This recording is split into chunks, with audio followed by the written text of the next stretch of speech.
Force 1 Low Pink Cooler is gearing up to be one of the most expressive AF1 drops of 2025, blending bold styling with the rising popularity of patent leather colorways.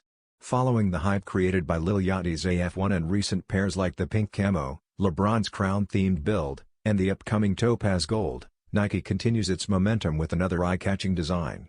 This release uses multiple rosy pink tones across the overlays, underlays, and midsole, while a sharp jet black swoosh slices through the vibrant palette for dramatic contrast.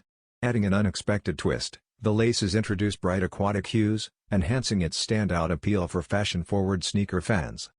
With many brands revisiting trending styles before launching wider general release options, the pink cooler fits perfectly into Nike's strategy, delivering style, versatility, and a premium look that easily outshines other resto mod silhouettes. Scheduled to release December 5 via SNKRS for $120, this pair is primed to dominate feeds and wardrobes alike.